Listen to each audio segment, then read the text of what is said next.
Greetings, SHRM members. I'm so excited to have you join me again for another episode of our Champions of Change. I'm really excited again because I know this person, and he's been a friend of our CEO for some time, and we have a shared interest in our nation's historically Black colleges, as Ted is a graduate of Morehouse, and he sits on the board of the Thurgood Marshall College Fund and has done so for some time. So I'm so thrilled today to have Ted Colbert III with me, who is the president of Boeing Global Services.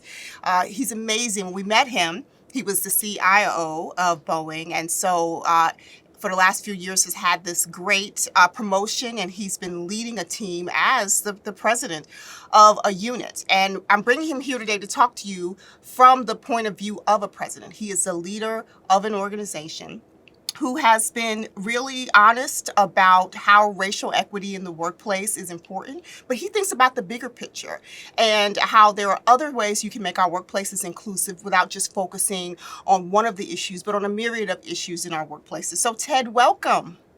Thank you. It's a pleasure to be here. Good to be with you and SHRM, and looking forward to the conversation.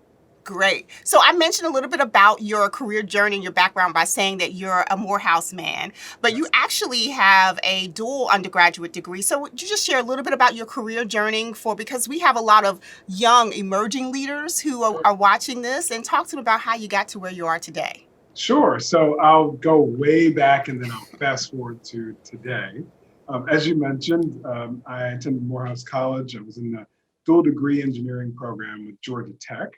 And so I finished Morehouse with a degree in general science and Georgia Tech with a degree in industrial engineering. Wonderful program to get a mixture of a liberal arts education and technology. And while I was in school there, I was an AT&T Bell Laboratory scholar. So I started off with internships and even worked part-time during my senior year. So got into the workforce pretty early, I'll say, with real substantive work and projects. So that was a lot of fun. And then after leaving the dual degree program, I went on to work for the Ford Motor Company in Michigan. I worked for them in Michigan for a couple of years, then went on an international assignment in the United Kingdom for about 3 years. Then came back to Michigan and worked for several more years until I left Ford to go to Citigroup in New York. I worked at Citigroup in the international consumer business. And interesting about Citigroup, I'd left Ford in an executive role. I went to Citigroup in an individual contributor role for a couple of years, doing really technical work with a real senior group of technologists, which I enjoyed. Then the financial crisis happened and things changed pretty significantly. And I got a call from an old colleague from Ford that was working at Boeing. And I ended up joining Boeing in 2009. And my first job here was running enterprise network for the company, the voice video data network. And I took a series of IT jobs and ended up emerging as the chief information officer in 2013 and served in that role, both working for the CTO for a couple of years and then moving on to our executive council, working directly for the CEO in 2016.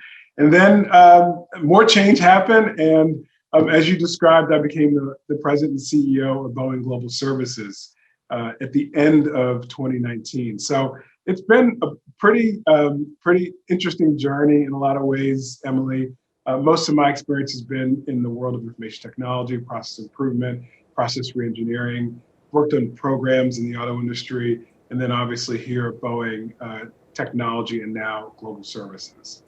So two things you said resonate with me right now, and I think I want to stretch out those a little bit, because when we talk about opportunities in the workplace, a lot of things that we've heard as we've been working with SHRM's Together Forward at Work initiative is that people of color are not finding opportunities in the workplace. You talked about making a change from the executive ranks and really taking a step, what we would think is a step backward, to an individual contributor role. And not necessarily that's the case. It's a lateral move to some extent. And actually it was an opportunity for you to stretch in another area, because today you're managing an entire group that's global business services. And that's a whole list of things in terms of how you upkeep toward your planes and other things that people have purchased from Boeing, totally different than IT and information. So how do you do that? And is it those stretch assignments that you took that were so different that allowed you to do that? Absolutely. And, I believe that from a career development perspective, I encourage mentees, early career employees to spend time earlier in their career getting lots of different experiences. It helps you learn what you like, what you don't like, what you're good at, what you're not good at, where your strengths are, where you need to develop. And that was really the experience had in the earlier years of my career. And going and doing this individual contributor job was really important because it was deep, it was technical. It forced me to learn a lot about the company without having a big team to be responsible for at the same time, which I enjoy. But it also stretched some different skills, collaboration skills. I worked with a global team. I had to figure out how to get things done without a lot of help, back into that role, but also have a pretty tremendous responsibility. And then as I translated that into bigger jobs, in particular, this job leading global services, today I'm responsible for over 25,000 employees that are in 300 locations in 70 countries around the world.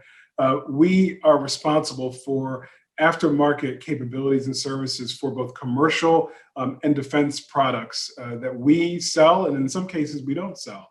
So that includes things like parts and the supply chain, maintenance modifications, training and professional services, digital, and a whole bunch of other things that sort of fit in the cracks of all the things I just described. My experience up to this point were cumulative in that I was able to develop an understanding of how programs are run in big industrial companies, and that came from early in my career. The importance of technology and really good architecture, that actually came from that individual contributor job. My job there was to try to weave together the consumer bank in Citigroup, which is ginormous. And so if you think about what we do in the aerospace world, we are doing the same thing with data and sensors and information that comes from many different elements of the aerospace ecosystem, whether it's the plane or it's on the ground or it's actually sensors that we have on the planes, whether commercial defense, and trying to be more predictive about how to maintain our products better and improve mission capability and improve turnaround times for planes when you go to the airport and people looking for parts. Sometimes you sit on the plane, they're saying, well, we're going to sit here for a little bit because we're looking for a part. Sometimes that's my team that is helping to make sure that that part's in the right place at the right time, So it's all cumulative, Emily, all of it. I think that's an unexpected tip that I hope our viewers will get today. It's something that we stress a lot when we go out and talk to our chapters and to young students as well. That's a risk that you took, but really now, years later, it's paying off, and so critical for people just to take some risks with their careers. Emily, the career path is less a straight ladder and more of a jungle gym. And that's what we all have to just learn over time. And as we traverse that jungle gym, we sort of make notches up and we get there. We just have to be patient and be great learners. Wow. So you know a little bit about our Blue Ribbon Commission on Racial Equity here. And we had some really great minds, some people personally sitting around our table for a few months talking about what's next. One of the things that our current chairperson, Melissa Anderson, talked a lot about was the role of the C-suite and the CEO in whatever changes organizations wanted to make sure they were addressing this issue as well as other issues. As you know, we're talking about racial equity, but I just got finished writing a speech about the gender inequity that's coming out as a result of COVID and the number of women who are leaving the workplace and things of that nature. So there's a lot going on. I always say last year was a year of triple crises. And so as a CEO, as the president of an entire organization, what do you think about? What are the things that are on the top of your list when you're thinking about creating an inclusive environment for your organization? Yeah, and this is a great question, really important. And it is the foundation for any change that we have to lead and drive in organizations of our size. And size has nothing to do with small and large, the same concepts apply. The first thing and the most important thing is being clear about one's commitment to the cause. The commitment has to be clear in language. It's got to be communicated in a way that people can understand it and connect to it.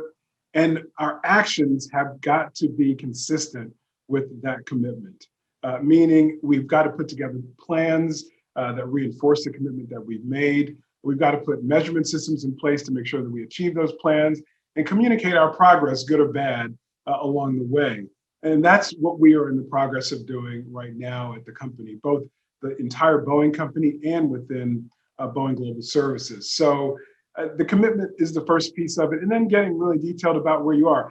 And beyond that, you have to be really smart about where you're going to focus. And that requires you understanding where you are today, understanding the data that represents the workforce, understanding the challenges that your teammates have at all levels with regards to the culture and their careers and their career progress, and how we work together as a team.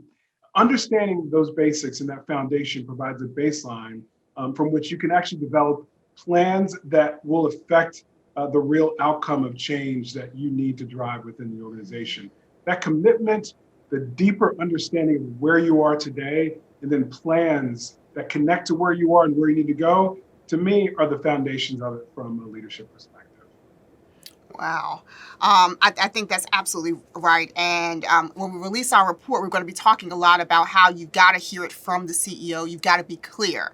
And I talked to someone from JP Morgan Chase yesterday, and she said, you got to know the DNA of your organization. Yes. Because what works for your organization is not necessarily going to work for another.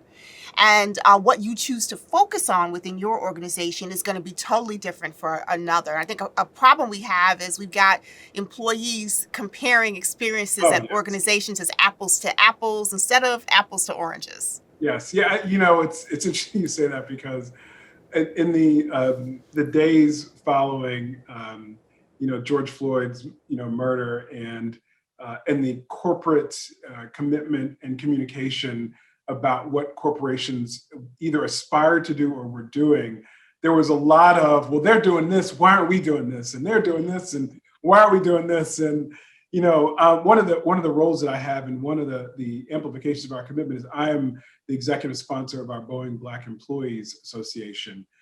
All of our executive council members sponsor an employee resource group and participate in at least one or many. As the leader for the Boeing Black Employees Association, I spent a lot of time with the presidents of our chapters around the country. And as you can imagine, in those early days, they all sort of came at me with why are we doing this and why aren't we doing that? And, I sort of unpacked each and every one of the, bits of advice and said, look, the plan is this. We are going to figure out what we need to do at Boeing, what matches our DNA, as you said. And we're going to develop a plan that is actionable and it's impactful, but it matches what it is going to have integrity, right? And if we try to do what others do, it's not going to match the problem statements that we need to solve. So we went and spent some time with our CEO and many of the other leaders of our executive council, and developed a three-pronged plan to root out racism in the company, advance key measures of success around equity and inclusion, and really strengthen our commitment to our people and our community. We've published that since then. It took a lot of work to get there. As you can imagine, there's a lot of debate about what we were going to do to root out racism. Like, what does rooting out racism mean? Like, how do we do that? How do we advance progress on our measures? Rooting out racism was about being, no kidding, binary about disciplining and dealing with issues that were clear examples of when people violated our core values, saying things that we didn't agree with, using language that was inappropriate in the office place, using racist language. We really accelerated our focus on being much more disciplined about following through on those efforts. And there were very significant outcomes from that, I'll just say. Putting our measures in place, we have some big goals that we put in place to improve the development of Black employees, increase the size of our Black workforce, and do all kinds of other things to kind of richen the mix of the company. And that begins with this racial equity plan. But that is really, to me, and we agree, it's a pathfinder for our broader diversity and inclusion efforts. So it's not only about going after racial equity, but it's also about amplifying our diversity and inclusion efforts that we already had in place. So we're going to use those as learning and expand them to the other efforts. And then in our community, we've committed to several more $1 million in investment across the country and the world, and investing in places that advance, all the things that are important to us. And again, all this stuff is published, so I won't go through all the detail. It's similar to what others have done, but that serves as a foundation. And then to add to that, we took on some guidance from the Executive Leadership Council, which published this guide on moving forward through some of these racial equity challenges. We created a racial equity task force. So we pulled together a diverse group of our teammates around the company, representation from all the employee resource groups, from all the businesses and functions, and they are serving as the team that is helping us move the plan forward, advocating for broadly across the company the work that we're doing, providing a feedback loop to us on how we're really performing and how people are seeing the work, and helping us adapt where we need to continue to make progress.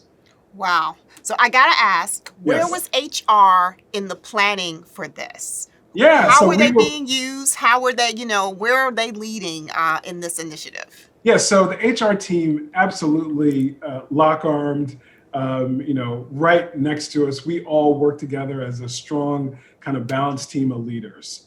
And our HR team, our diversity, equity, inclusion team brought all of the expertise and knowledge and best practices from the industry to help us with the plans we're working on. They've engaged with other third parties to help get some additional perspective on our plans and what we could be doing differently.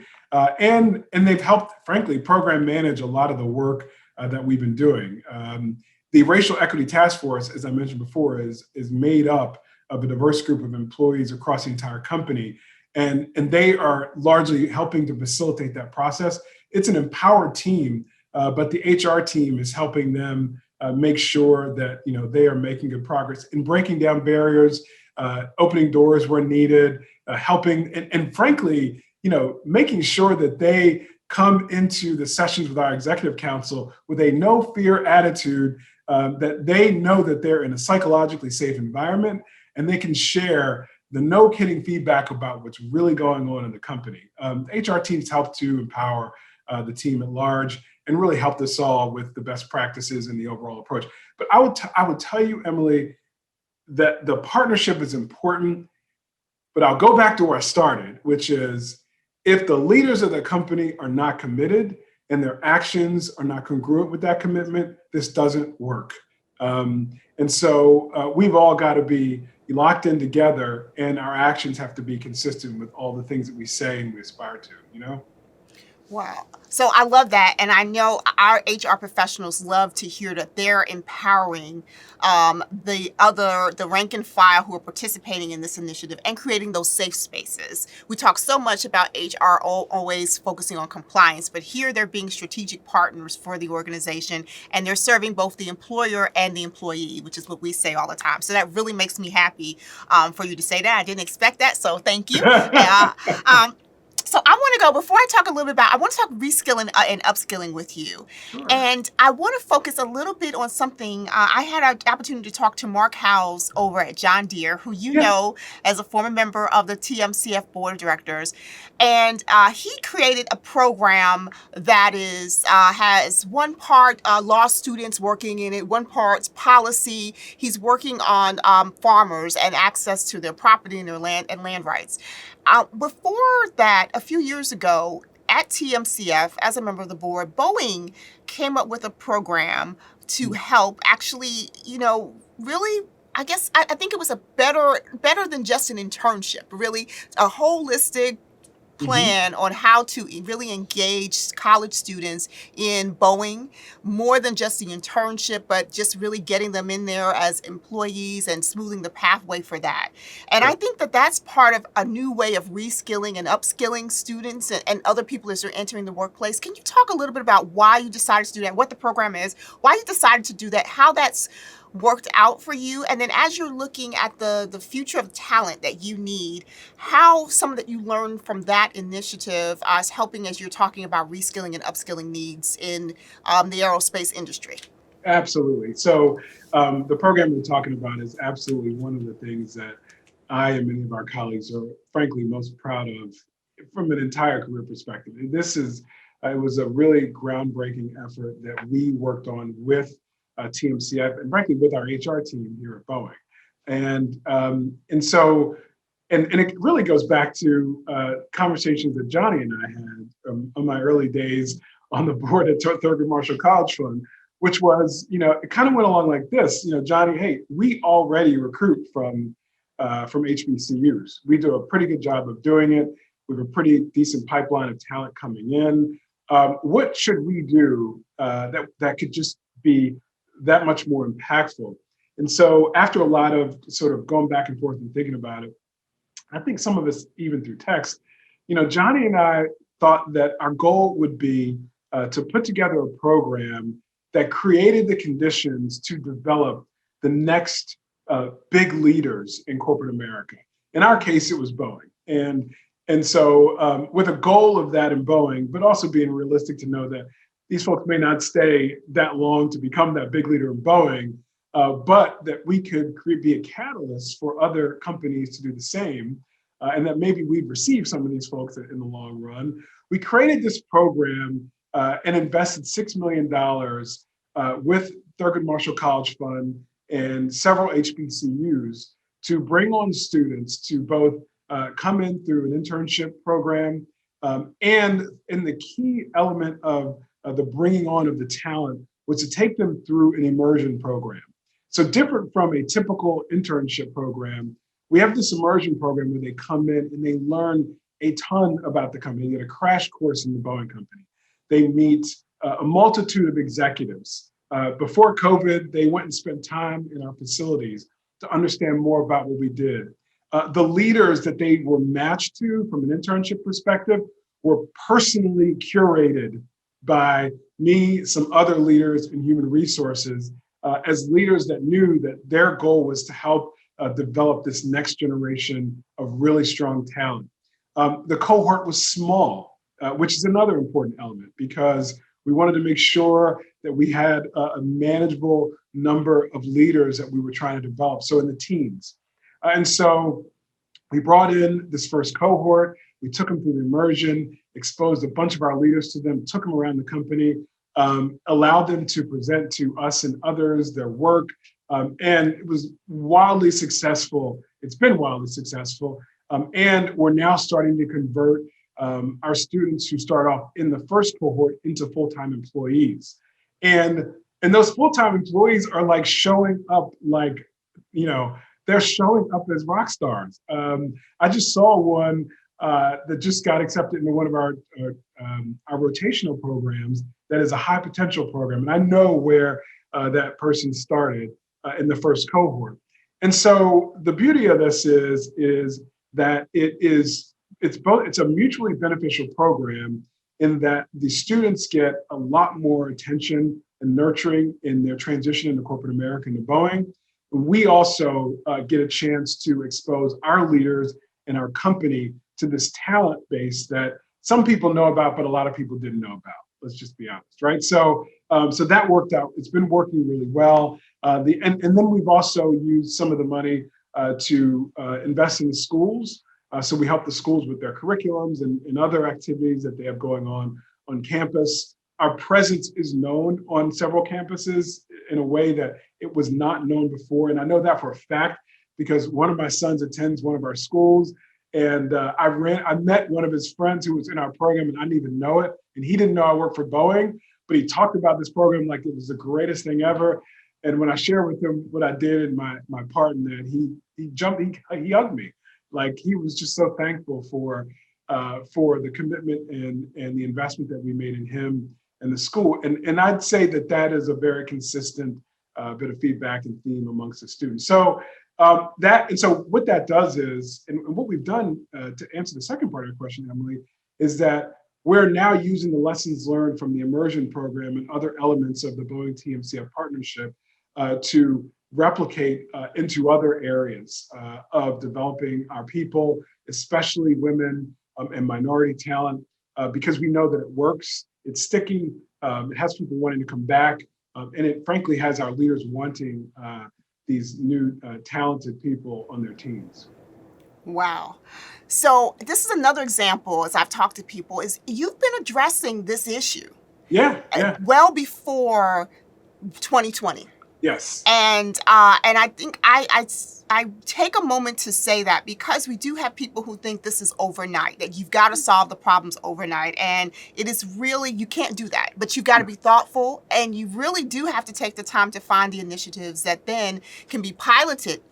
And then now we know you've got success there. You're using it in a totally different way than you even imagined when you and Johnny were texting each other about this initiative. And so I always preach patience in this work. And because we don't see it no one would have known about this project. I just happen to know about it. And it's not, and you all don't go around touting it all the time. You're just doing the work, got your head down, and you're doing it. And so I appreciate that. But I always take this moment to say to people, companies have been doing this for some time. They've been addressing the issue. It's just now people are asking for more information, and really it's an opportunity for you to shine.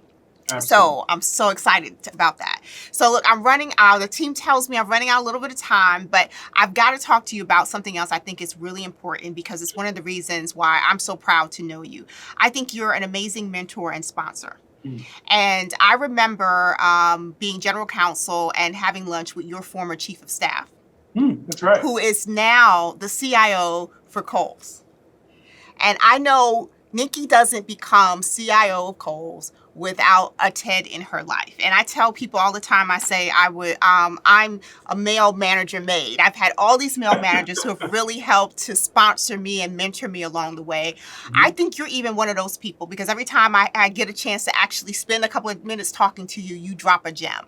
So talk to me about the importance of mentorship and sponsorship for you, and how you encourage others to do it, and what really works in those relationships. Sure, it is super important. One of the reasons why I take it so seriously, and thank you, Emily, what you just said was very flattering. I have to thank you for that first.